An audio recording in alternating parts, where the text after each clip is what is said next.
بسم اللہ الرحمن الرحیم۔ آج جو واقعہ آپ کو سنانے جا رہا ہوں وہ ہے 100 قتل کرنے والے کی توبہ۔ واقعے کو سماعت کرنے سے پہلے آپ سے گزارش ہے کہ اگر آپ اس چینل پر نئے ہیں تو برائے کرم اس چینل کو سبسکرائب کر دیں اور اس ویڈیو کو لائک بھی کر دیں اور شیئر بھی کر دیں۔ حضرت سیدنا ابو سعید رضی اللہ عنہ سے روایت ہے کہ رسول اللہ صلی اللہ تعالی علیہ وآلہ وسلم نے فرمایا، تم سے پہلے لوگوں میں ایک شخص تھا، اس نے 99 قتل کیے، پس اس شخص نے روئے زمین کے سب سے بڑے ایک عالم کے بارے میں لوگوں سے پوچھا تو اسے ایک پادری کا پتہ بتایا گیا۔ تو اس قاتل نے اس پادری سے جا کر پوچھا کہ میں نے 99 قتل کیے ہیں، کیا میری توبہ قبول ہو سکتی ہے؟ تو اس شخص نے کہا نہیں، یعنی پادری نے کہا نہیں۔ تو اس شخص نے اس پادری کو بھی قتل کر دیا، 100 کی تعداد پوری کر لی۔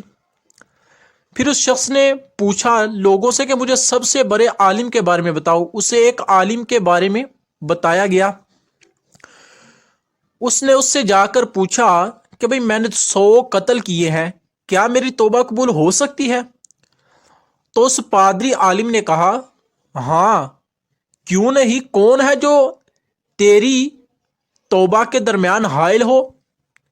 جا فلاں زمین میں چلا جا، وہاں کچھ اللہ پاک کے نیک بندے ہیں جو اللہ پاک کی عبادت کرتے ہیں، تو بھی ان کے ساتھ مل کر اللہ پاک کی عبادت کر اور اپنی زمین کی طرف واپس نہ آنا۔ چنانچہ اس شخص نے ان اللہ کے نیک بندوں کی طرف، ان کی بستی کی طرف سفر کو شروع کر دیا۔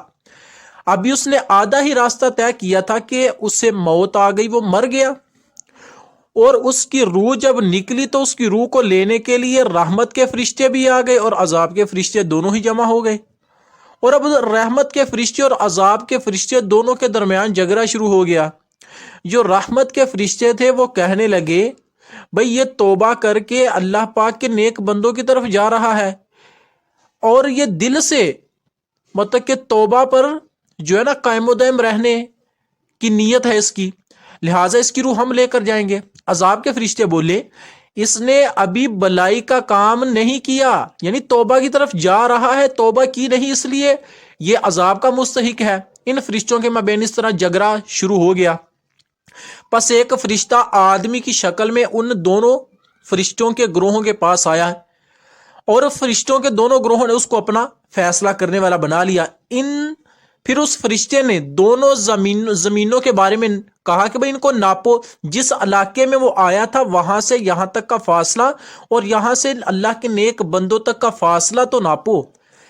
جب اس کی تم دونوں پیمائش کر لو گے تو پھر مجھے بتانا۔ جب انہوں نے پیمائش کر لی، ٹھیک ہے، تو وہ جو شخص جس طرف جا رہا تھا نا وہ راستہ قریب ہو گیا، یعنی اللہ پاک کے نیک بندوں سے وہ قریب ہو گیا۔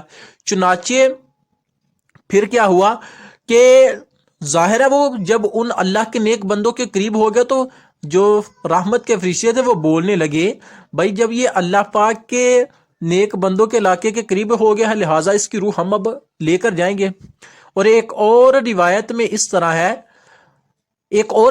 اس طرح کے الفاظ ملتے ہیں کہ وہ نیکیوں کے جو اللہ پاک کے نیک بندے تھے نا، انہیں کے علاقے سے بنسبت اس علاقے سے جہاں سے وہ چلا تھا ایک بالشت زیادہ تھی، تو پھر کیا ہوا، تو وہ اللہ پاک کی رحمت سے وہ کم ہو گئی اور اس رحمت کے فرشتے اس کو لے کر۔ ایک اور روایت میں یہ الفاظ ہیں کہ اللہ پاک نے اس زمین کو جہاں سے وہ آ رہا تھا حکم دیا کہ تو دور ہو جا، اور صالحین کی زمین یعنی جس طرف وہ جا رہا تھا حکم دیا کہ تو قریب ہو جا، اور فرمایا ان دونوں کے مابین پھر فاصلہ ناپو۔ جب انہوں نے فاصلہ ناپا تو صالحین یعنی اللہ کے نیک بندوں کی طرف اسے ایک بالشت زیادہ قریب پایا، پس اسے اللہ پاک نے معاف فرما دیا۔ اور ایک اور روایت میں یہ ہے کہ وہ اپنے سینے کے سہارے بطور کرامت جو ہے سرک کر پہلی زمین سے دور ہو کر تھوڑا سا دوسری طرف ہو گیا، یعنی یہ ہے کہ وہ اپنے سینے کے سہارے اللہ پاک کی عطا سے وہ کیا ہوا، وہ چل اپنے سینے کے سہارے اللہ پاک کے نیک بندوں کی طرف وہ قریب ہو گیا۔ تو اس واقعے سے معلوم کیا ہوا کہ گناہ گار ترین شخص کے لیے بھی توبہ کا دروازہ ابھی تک کھلا ہوا ہے، اور اللہ پاک ہر ایک کی توبہ قبول فرماتا ہے، بشرطیہ کہ توبہ خالص ہو۔ علماء کی پھر ذمہ داری ہے، یہ بھی سبق حاصل ہوا کہ علماء کی ذمہ داری ہے کہ وہ مسئلہ بتاتے وقت سائل کی نفسیات اور اس کی مشکلات کو سامنے رکھیں، اور یہ ایسی حکمت عملی اختیار کریں جس سے نہ تو اللہ کے حکم میں تبدیلی آئے اور نہ ہی سائل اللہ پاک کی رحمت سے دور ہو کر گناہوں پر مزید دلیر ہو جائے۔ نیک لوگوں اور برے لوگوں کے ساتھ کیا ہے؟ جو نیک لوگ ہیں ان کے ساتھ رہنا بہتر، اور جو برے لوگ ہیں ان کے ساتھ رہنا اچھا ہے۔ اور یہ بھی ظاہر ہوا کہ بوقت ضرورت فرشتے اللہ پاک کے حکم سے انسانی صورت میں آ سکتے ہیں۔ اگر یہ واقعہ اچھا لگا ہو تو اس چینل کو سبسکرائب اور شیئر بھی کر دیں۔ شکریہ۔